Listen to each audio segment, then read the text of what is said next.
이 세상의 가장 위대한 사랑이 무엇인지 아십니까? 그것은 바로 하나님의 사랑입니다. 하나님은 사랑이시라. 요한일서 48. 성경은 하나님의 본질을 사랑이라고 정의합니다. 단순히 사랑을 하시는 분이 아니라 사랑 그 자체이신 분입니다. 우리가 살아가는 세상에서 사랑이라는 단어는 자주 사용됩니다. 그러나 그 사랑은 조건적이고 때로는 변합니다. 사람의 사랑은 이해관계에 따라 변하고 시간과 함께 사라집니다. 하지만 하나님의 사랑은 다릅니다. 변하지 않고 조건이 없습니다.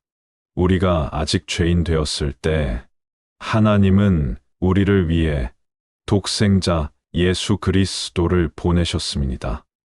로마서 58. 하나님의 사랑은 태초부터 시작되었습니다. 태초에 하나님이 천지를 창조하시니라. 창세기 11.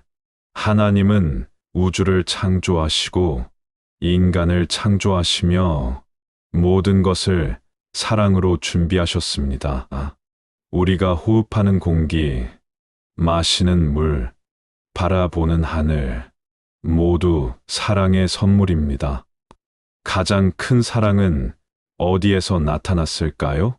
바로 십자가에서입니다. 하나님이 세상을 이처럼 사랑하사 독생자를 주셨으니 이는 저를 믿는 자마다 멸망하지 않고 영생을 얻게 하려 하심이라.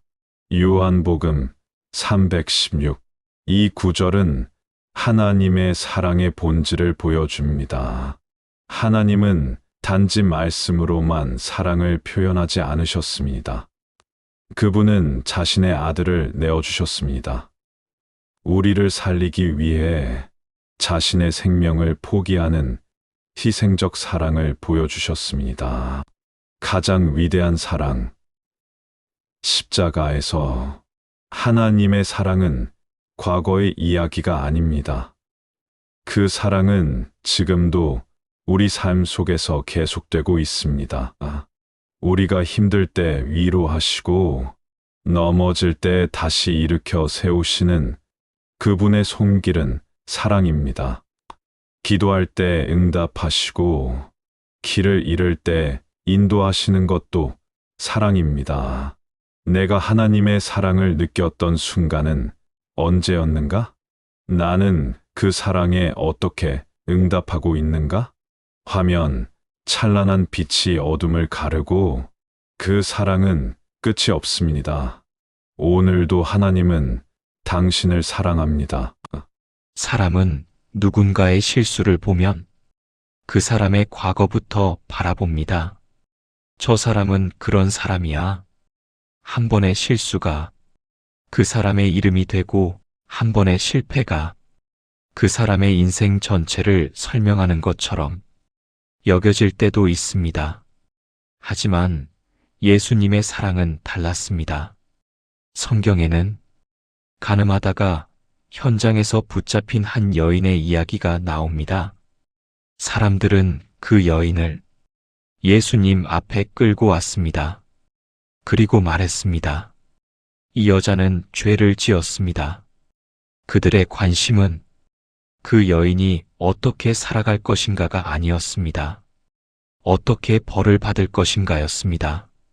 사람들은 돌을 들고 있었습니다. 정죄할 준비가 되어 있었습니다. 그런데 예수님은 잠시 몸을 굽혀 땅에 무언가를 쓰셨습니다. 그리고 말씀하셨습니다. 너희 중에 죄 없는 자가 먼저 돌로 치라. 사람들은 하나둘씩 돌을 내려놓기 시작했습니다. 그리고 결국 예수님과 그 여인만 남았습니다. 예수님은 그 여인을 정죄하지 않으셨습니다. 하지만 그렇다고 죄를 아무렇지 않게 여기신 것도 아닙니다. 예수님은 말씀하셨습니다. 나도 너를 정죄하지 아니하노니 가서 다시는 죄를 범하지 말라. 이 말씀에는 하나님의 사랑이 담겨 있습니다. 너의 잘못이 너의 전부가 아니다. 그러니 이제 새로운 삶을 살아가라. 정죄는 사람을 과거에 묶어 놓습니다. 하지만 하나님의 사랑은 사람을 미래로 보내줍니다. 우리도 살아가면서 스스로를 정죄할 때가 있습니다. 나는 왜 이것밖에 안 될까? 나는 이미 너무 많은 실수를 했어. 하나님께서도 나를 용서하지 않으실 거야. 하지만 하나님은 우리의 과거만 바라보지 않으십니다. 회복될 우리의 모습을 바라보십니다. 베드로가 실패했을 때도 그랬고, 탕자가 돌아왔을 때도 그랬고, 이 여인이 예수님 앞에 섰을 때도 그랬습니다. 예수님은 죄를 가볍게 여기지 않으셨지만 죄인에게 새로운 기회를 주셨습니다. 이것이 은혜입니다. 용서는 아무 일도 없었다라고 말하는 것이 아닙니다. 용서는 그 일이 너의 미래를 결정하도록 두지 않겠다는 것입니다. 혹시 지금 과거의 실수 때문에 스스로를 미워하고 있습니까? 사람들의 말 때문에 자신의 가치를 잃어버렸습니까? 기억하십시오. 당신의 가장 큰 실수가 당신의 이름이 아닙니다. 당신의 과거가 당신의 미래를 결정하지 않습니다. 하나님은 오늘도 말씀하십니다. 다시 시작하라. 정죄가 아니라 회복을 선택하십시오. 과거에 머무르지 말고 하나님과 함께 새로운 길을 걸어가십시오. 하나님의 사랑은 죄를 외면하는 사랑이 아니라 죄에서 돌아서 새로운 삶을 살도록 손을 내미는 사랑입니다. 이 세상의 가장 위대한 사랑이 무엇인지 아십니까? 그것은 바로 하나님의 사랑입니다. 하나님은 사랑이시라. 요한일서 48. 성경은 하나님의 본질을 사랑이라고 정의합니다. 단순히 사랑을 하시는 분이 아니라 사랑 그 자체이신 분입니다. 우리가 살아가는 세상에서 사랑이라는 단어는 자주 사용됩니다. 그러나 그 사랑은 조건적이고 때로는 변합니다. 사람의 사랑은 이해관계에 따라 변하고 시간과 함께 사라집니다. 하지만 하나님의 사랑은 다릅니다. 변하지 않고 조건이 없습니다. 우리가 아직 죄인 되었을 때 하나님은 우리를 위해 독생자 예수 그리스도를 보내셨습니다. 로마서 58. 하나님의 사랑은 태초부터 시작되었습니다. 태초에 하나님이 천지를 창조하시니라. 창세기 11. 하나님은 우주를 창조하시고 인간을 창조하시며 모든 것을 사랑으로 준비하셨습니다. 우리가 호흡하는 공기, 마시는 물, 바라보는 하늘, 모두 사랑의 선물입니다. 가장 큰 사랑은 어디에서 나타났을까요? 바로 십자가에서입니다. 하나님이 세상을 이처럼 사랑하사 독생자를 주셨으니 이는 저를 믿는 자마다 멸망하지 않고 영생을 얻게 하려 하심이라.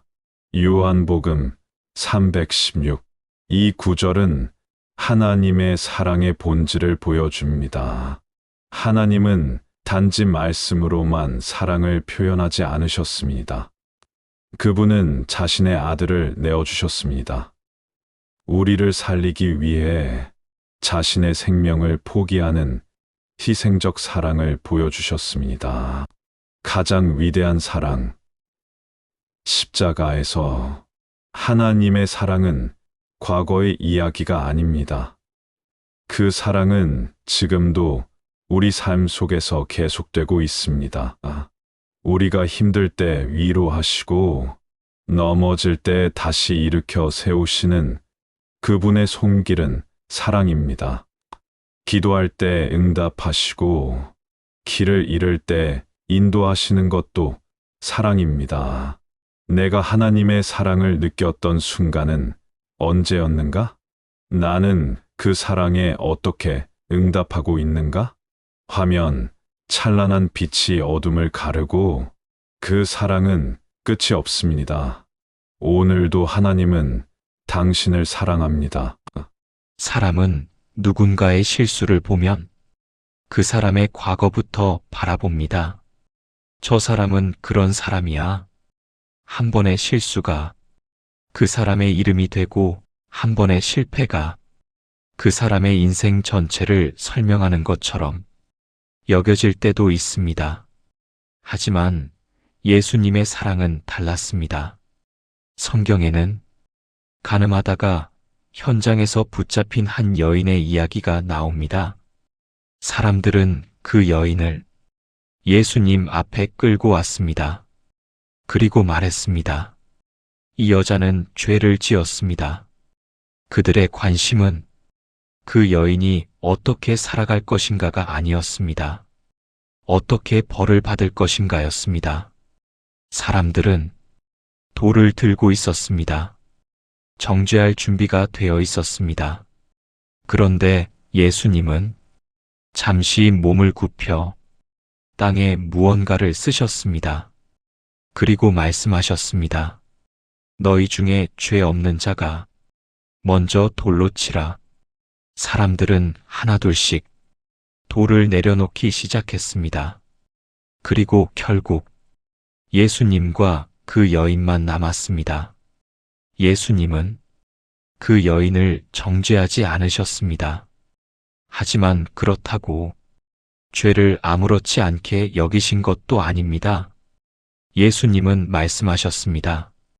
나도 너를 정죄하지 아니하노니 가서 다시는 죄를 범하지 말라. 이 말씀에는 하나님의 사랑이 담겨 있습니다. 너의 잘못이 너의 전부가 아니다. 그러니 이제 새로운 삶을 살아가라. 정죄는 사람을 과거에 묶어 놓습니다. 하지만 하나님의 사랑은 사람을 미래로 보내줍니다. 우리도 살아가면서 스스로를 정죄할 때가 있습니다. 나는 왜 이것밖에 안 될까? 나는 이미 너무 많은 실수를 했어. 하나님께서도 나를 용서하지 않으실 거야. 하지만 하나님은 우리의 과거만 바라보지 않으십니다. 회복될 우리의 모습을 바라보십니다. 베드로가 실패했을 때도 그랬고, 탕자가 돌아왔을 때도 그랬고, 이 여인이 예수님 앞에 섰을 때도 그랬습니다. 예수님은 죄를 가볍게 여기지 않으셨지만 죄인에게 새로운 기회를 주셨습니다. 이것이 은혜입니다. 용서는 아무 일도 없었다라고 말하는 것이 아닙니다. 용서는 그 일이 너의 미래를 결정하도록 두지 않겠다는 것입니다. 혹시 지금 과거의 실수 때문에 스스로를 미워하고 있습니까? 사람들의 말 때문에 자신의 가치를 잃어버렸습니까? 기억하십시오. 당신의 가장 큰 실수가 당신의 이름이 아닙니다. 당신의 과거가 당신의 미래를 결정하지 않습니다. 하나님은 오늘도 말씀하십니다. 다시 시작하라. 정죄가 아니라 회복을 선택하십시오. 과거에 머무르지 말고 하나님과 함께 새로운 길을 걸어가십시오. 하나님의 사랑은 죄를 외면하는 사랑이 아니라 죄에서 돌아서 새로운 삶을 살도록 손을 내미는 사랑입니다.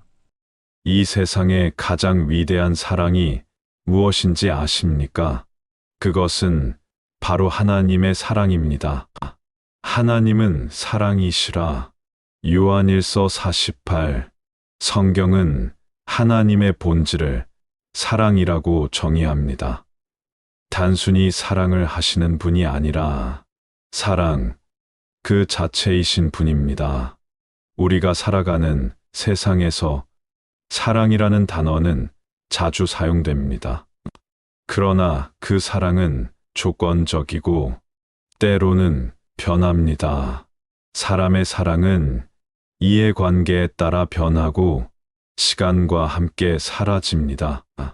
하지만 하나님의 사랑은 다릅니다. 변하지 않고 조건이 없습니다.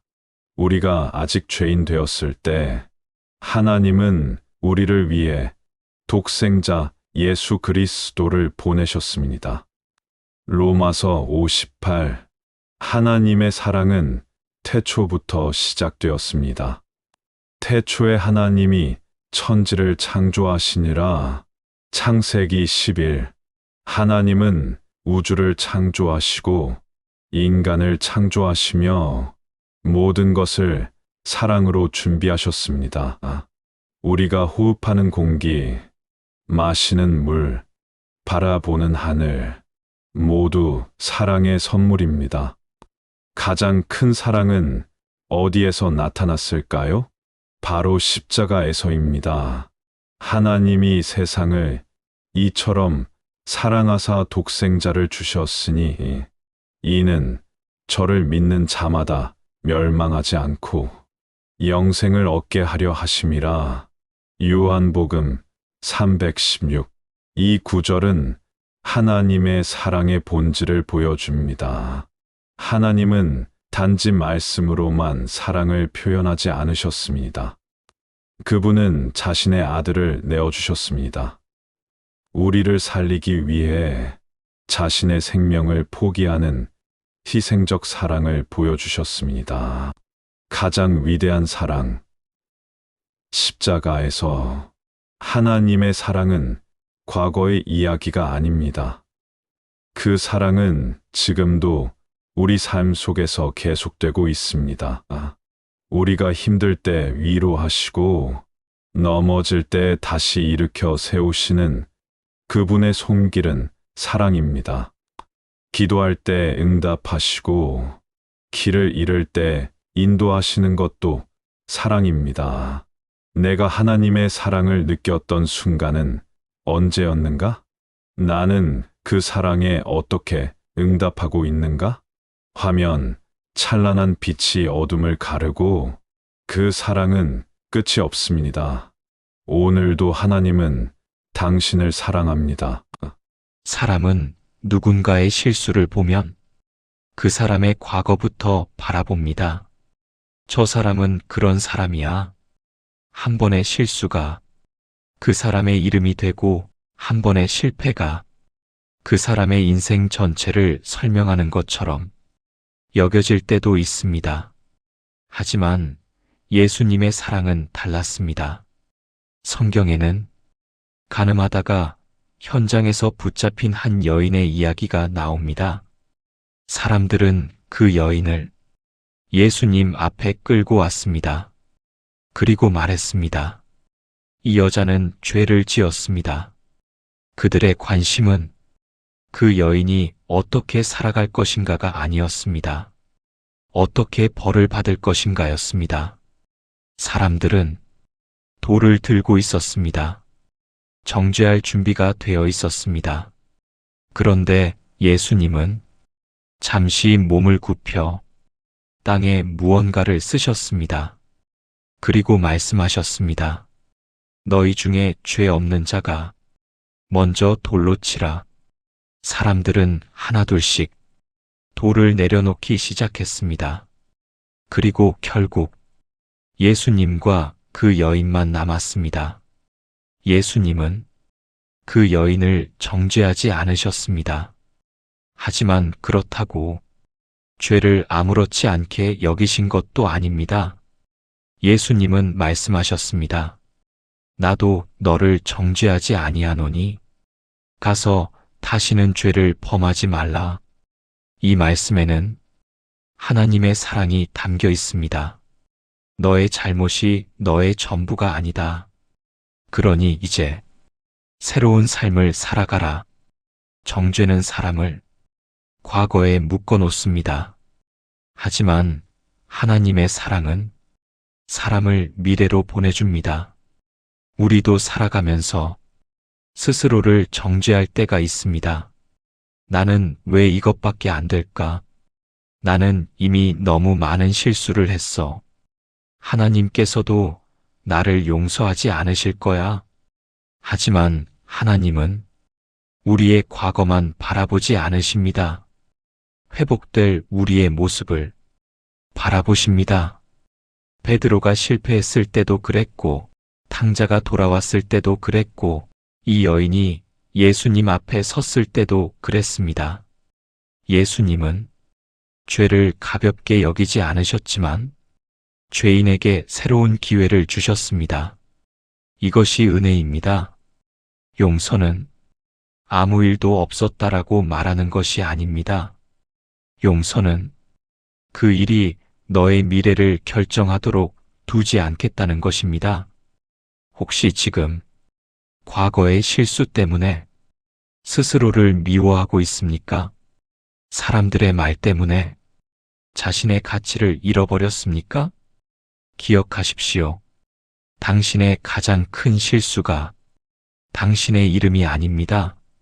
당신의 과거가 당신의 미래를 결정하지 않습니다. 하나님은 오늘도 말씀하십니다. 다시 시작하라. 정죄가 아니라 회복을 선택하십시오. 과거에 머무르지 말고 하나님과 함께 새로운 길을 걸어가십시오. 하나님의 사랑은 죄를 외면하는 사랑이 아니라 죄에서 돌아서 새로운 삶을 살도록 손을 내미는 사랑입니다. 이 세상의 가장 위대한 사랑이 무엇인지 아십니까? 그것은 바로 하나님의 사랑입니다. 하나님은 사랑이시라. 요한일서 48. 성경은 하나님의 본질을 사랑이라고 정의합니다. 단순히 사랑을 하시는 분이 아니라 사랑 그 자체이신 분입니다.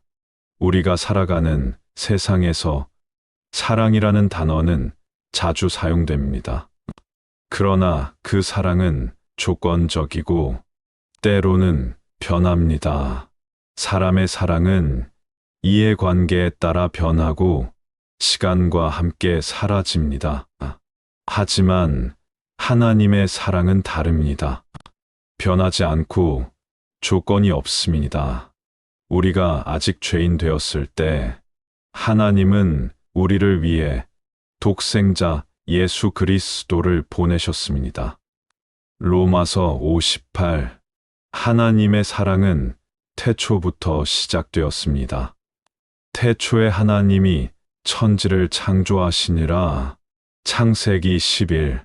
하나님은 우주를 창조하시고 인간을 창조하시며 모든 것을 사랑으로 준비하셨습니다. 우리가 호흡하는 공기, 마시는 물, 바라보는 하늘, 모두 사랑의 선물입니다. 가장 큰 사랑은 어디에서 나타났을까요? 바로 십자가에서입니다. 하나님이 세상을 이처럼 사랑하사 독생자를 주셨으니 이는 저를 믿는 자마다 멸망하지 않고 영생을 얻게 하려 하심이라. 요한복음 316. 이 구절은 하나님의 사랑의 본질을 보여줍니다. 하나님은 단지 말씀으로만 사랑을 표현하지 않으셨습니다. 그분은 자신의 아들을 내어주셨습니다. 우리를 살리기 위해 자신의 생명을 포기하는 희생적 사랑을 보여주셨습니다. 가장 위대한 사랑. 십자가에서 하나님의 사랑은 과거의 이야기가 아닙니다. 그 사랑은 지금도 우리 삶 속에서 계속되고 있습니다. 우리가 힘들 때 위로하시고 넘어질 때 다시 일으켜 세우시는 그분의 손길은 사랑입니다. 기도할 때 응답하시고 길을 잃을 때 인도하시는 것도 사랑입니다. 내가 하나님의 사랑을 느꼈던 순간은 언제였는가? 나는 그 사랑에 어떻게 응답하고 있는가? 화면, 찬란한 빛이 어둠을 가르고 그 사랑은 끝이 없습니다. 오늘도 하나님은 당신을 사랑합니다. 사람은 누군가의 실수를 보면 그 사람의 과거부터 바라봅니다. 저 사람은 그런 사람이야. 한 번의 실수가 그 사람의 이름이 되고 한 번의 실패가 그 사람의 인생 전체를 설명하는 것처럼 여겨질 때도 있습니다. 하지만 예수님의 사랑은 달랐습니다. 성경에는 가늠하다가 현장에서 붙잡힌 한 여인의 이야기가 나옵니다. 사람들은 그 여인을 예수님 앞에 끌고 왔습니다. 그리고 말했습니다. 이 여자는 죄를 지었습니다.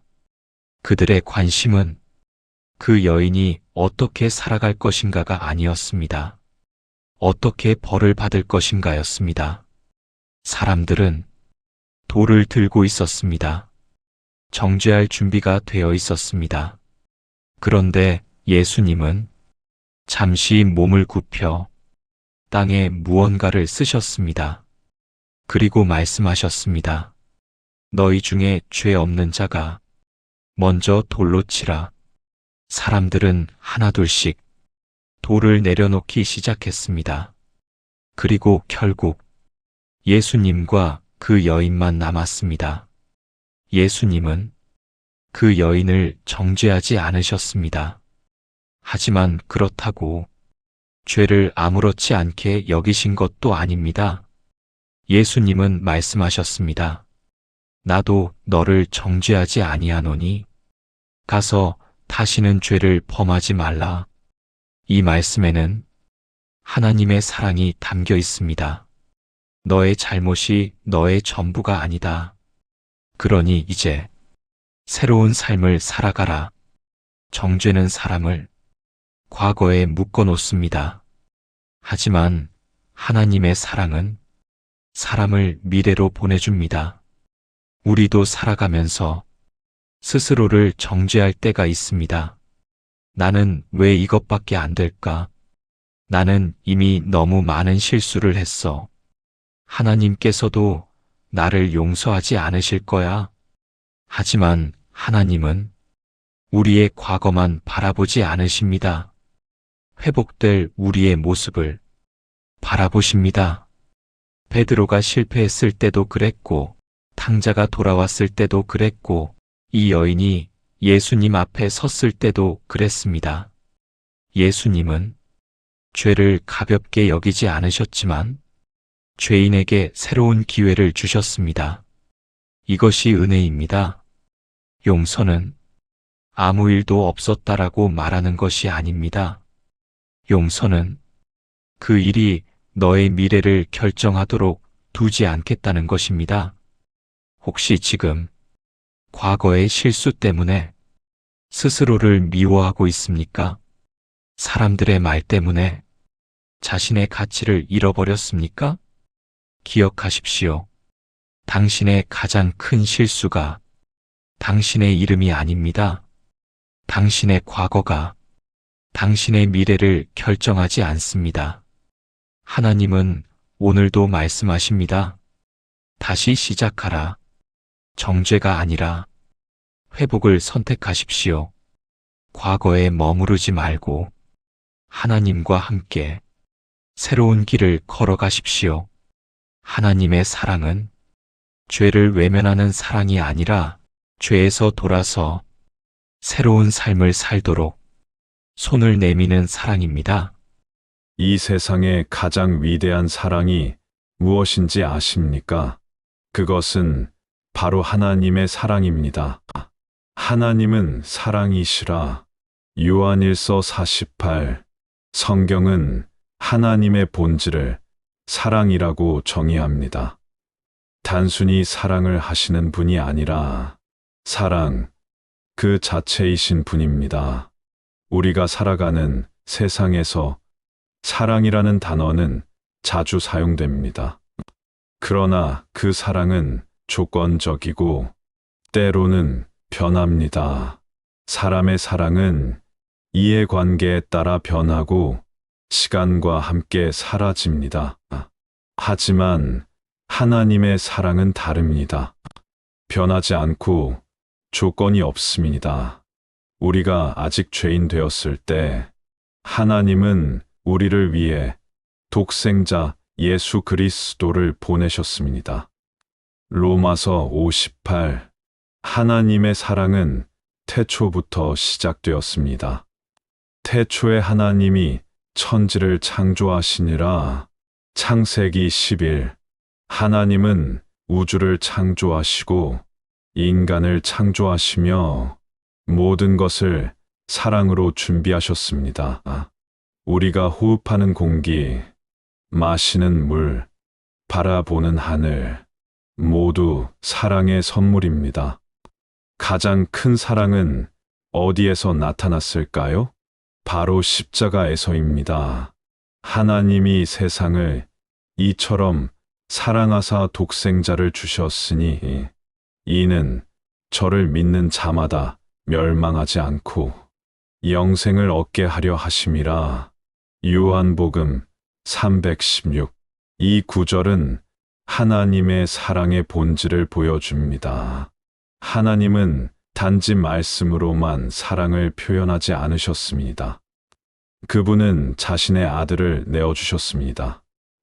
우리를 살리기 위해 자신의 생명을 포기하는 희생적 사랑을 보여주셨습니다. 가장 위대한 사랑, 십자가에서. 하나님의 사랑은 과거의 이야기가 아닙니다. 그 사랑은 지금도 우리 삶 속에서 계속되고 있습니다. 우리가 힘들 때 위로하시고 넘어질 때 다시 일으켜 세우시는 그분의 손길은 사랑입니다.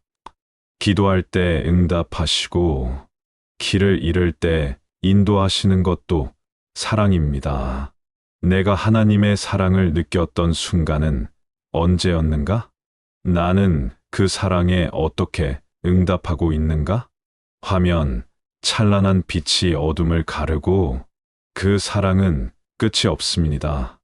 오늘도 하나님은 당신을 사랑합니다. 사람은 누군가의 실수를 보면 그 사람의 과거부터 바라봅니다. 저 사람은 그런 사람이야. 한 번의 실수가 그 사람의 이름이 되고 한 번의 실패가 그 사람의 인생 전체를 설명하는 것처럼 여겨질 때도 있습니다.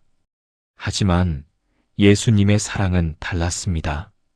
성경에는 가늠하다가 현장에서 붙잡힌 한 여인의 이야기가 나옵니다. 사람들은 그 여인을 예수님 앞에 끌고 왔습니다.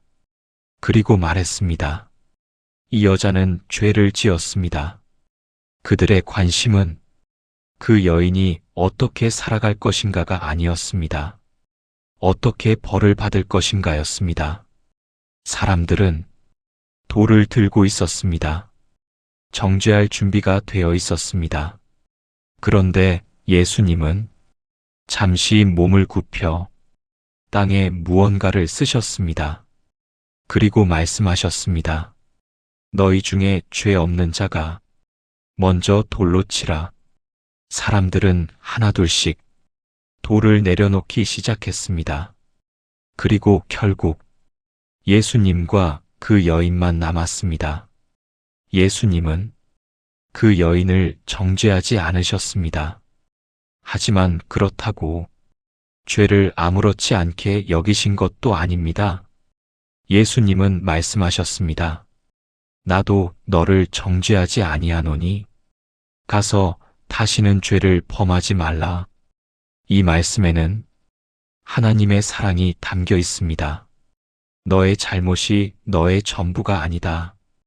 그러니 이제 새로운 삶을 살아가라. 정죄는 사람을 과거에 묶어 놓습니다. 하지만 하나님의 사랑은 사람을 미래로 보내줍니다. 우리도 살아가면서 스스로를 정죄할 때가 있습니다. 나는 왜 이것밖에 안 될까? 나는 이미 너무 많은 실수를 했어. 하나님께서도 나를 용서하지 않으실 거야. 하지만 하나님은 우리의 과거만 바라보지 않으십니다. 회복될 우리의 모습을 바라보십니다. 베드로가 실패했을 때도 그랬고, 탕자가 돌아왔을 때도 그랬고, 이 여인이 예수님 앞에 섰을 때도 그랬습니다. 예수님은 죄를 가볍게 여기지 않으셨지만, 죄인에게 새로운 기회를 주셨습니다. 이것이 은혜입니다. 용서는 아무 일도 없었다라고 말하는 것이 아닙니다. 용서는 그 일이 너의 미래를 결정하도록 두지 않겠다는 것입니다. 혹시 지금 과거의 실수 때문에 스스로를 미워하고 있습니까? 사람들의 말 때문에 자신의 가치를 잃어버렸습니까? 기억하십시오. 당신의 가장 큰 실수가 당신의 이름이 아닙니다. 당신의 과거가 당신의 미래를 결정하지 않습니다. 하나님은 오늘도 말씀하십니다. 다시 시작하라. 정죄가 아니라 회복을 선택하십시오. 과거에 머무르지 말고 하나님과 함께 새로운 길을 걸어가십시오. 하나님의 사랑은 죄를 외면하는 사랑이 아니라 죄에서 돌아서 새로운 삶을 살도록 손을 내미는 사랑입니다. 이 세상의 가장 위대한 사랑이 무엇인지 아십니까? 그것은 바로 하나님의 사랑입니다. 하나님은 사랑이시라. 요한일서 48. 성경은 하나님의 본질을 사랑이라고 정의합니다. 단순히 사랑을 하시는 분이 아니라 사랑 그 자체이신 분입니다. 우리가 살아가는 세상에서 사랑이라는 단어는 자주 사용됩니다. 그러나 그 사랑은 조건적이고 때로는 변합니다. 사람의 사랑은 이해관계에 따라 변하고 시간과 함께 사라집니다. 하지만 하나님의 사랑은 다릅니다. 변하지 않고 조건이 없습니다. 우리가 아직 죄인 되었을 때 하나님은 우리를 위해 독생자 예수 그리스도를 보내셨습니다. 로마서 58. 하나님의 사랑은 태초부터 시작되었습니다. 태초에 하나님이 천지를 창조하시니라. 창세기 11. 하나님은 우주를 창조하시고 인간을 창조하시며 모든 것을 사랑으로 준비하셨습니다. 우리가 호흡하는 공기, 마시는 물, 바라보는 하늘, 모두 사랑의 선물입니다. 가장 큰 사랑은 어디에서 나타났을까요? 바로 십자가에서입니다. 하나님이 세상을 이처럼 사랑하사 독생자를 주셨으니 이는 저를 믿는 자마다 멸망하지 않고 영생을 얻게 하려 하심이라. 요한복음 316. 이 구절은 하나님의 사랑의 본질을 보여줍니다. 하나님은 단지 말씀으로만 사랑을 표현하지 않으셨습니다. 그분은 자신의 아들을 내어주셨습니다. 우리를 살리기 위해 자신의 생명을 포기하는 희생적 사랑을 보여주셨습니다. 가장 위대한 사랑. 십자가에서 하나님의 사랑은 과거의 이야기가 아닙니다. 그 사랑은 지금도 우리 삶 속에서 계속되고 있습니다. 우리가 힘들 때 위로하시고 넘어질 때 다시 일으켜 세우시는 그분의 손길은 사랑입니다. 기도할 때 응답하시고 길을 잃을 때 인도하시는 것도 사랑입니다. 내가 하나님의 사랑을 느꼈던 순간은 언제였는가? 나는 그 사랑에 어떻게 응답하고 있는가? 화면, 찬란한 빛이 어둠을 가르고 그 사랑은 끝이 없습니다. 오늘도 하나님은 당신을 사랑합니다. 사람은 누군가의 실수를 보면 그 사람의 과거부터 바라봅니다. 저 사람은 그런 사람이야. 한 번의 실수가 그 사람의 이름이 되고 한 번의 실패가 그 사람의 인생 전체를 설명하는 것처럼 여겨질 때도 있습니다.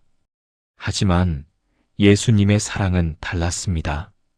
성경에는 가늠하다가 현장에서 붙잡힌 한 여인의 이야기가 나옵니다. 사람들은 그 여인을 예수님 앞에 끌고 왔습니다. 그리고 말했습니다. 이 여자는 죄를 지었습니다. 그들의 관심은 그 여인이 어떻게 살아갈 것인가가 아니었습니다. 어떻게 벌을 받을 것인가였습니다. 사람들은 돌을 들고 있었습니다. 정죄할 준비가 되어 있었습니다. 그런데 예수님은 잠시 몸을 굽혀 땅에 무언가를 쓰셨습니다. 그리고 말씀하셨습니다. 너희 중에 죄 없는 자가 먼저 돌로 치라. 사람들은 하나둘씩 돌을 내려놓기 시작했습니다. 그리고 결국 예수님과 그 여인만 남았습니다. 예수님은 그 여인을 정죄하지 않으셨습니다. 하지만 그렇다고 죄를 아무렇지 않게 여기신 것도 아닙니다. 예수님은 말씀하셨습니다. 나도 너를 정죄하지 아니하노니 가서 다시는 죄를 범하지 말라. 이 말씀에는 하나님의 사랑이 담겨 있습니다. 너의 잘못이 너의 전부가 아니다. 그러니 이제 새로운 삶을 살아가라. 정죄는 사람을 과거에 묶어놓습니다. 하지만 하나님의 사랑은 사람을 미래로 보내줍니다. 우리도 살아가면서 스스로를 정죄할 때가 있습니다. 나는 왜 이것밖에 안 될까? 나는 이미 너무 많은 실수를 했어. 하나님께서도 나를 용서하지 않으실 거야. 하지만 하나님은 우리의 과거만 바라보지 않으십니다. 회복될 우리의 모습을 바라보십니다. 베드로가 실패했을 때도 그랬고, 탕자가 돌아왔을 때도 그랬고, 이 여인이 예수님 앞에 섰을 때도 그랬습니다. 예수님은 죄를 가볍게 여기지 않으셨지만 죄인에게 새로운 기회를 주셨습니다. 이것이 은혜입니다. 용서는 아무 일도 없었다라고 말하는 것이 아닙니다. 용서는 그 일이 너의 미래를 결정하도록 두지 않겠다는 것입니다. 혹시 지금 과거의 실수 때문에 스스로를 미워하고 있습니까? 사람들의 말 때문에 자신의 가치를 잃어버렸습니까? 기억하십시오. 당신의 가장 큰 실수가 당신의 이름이 아닙니다. 당신의 과거가 당신의 미래를 결정하지 않습니다. 하나님은 오늘도 말씀하십니다. 다시 시작하라. 정죄가 아니라 회복을 선택하십시오. 과거에 머무르지 말고 하나님과 함께 새로운 길을 걸어가십시오. 하나님의 사랑은 죄를 외면하는 사랑이 아니라 죄에서 돌아서 새로운 삶을 살도록 손을 내미는 사랑입니다.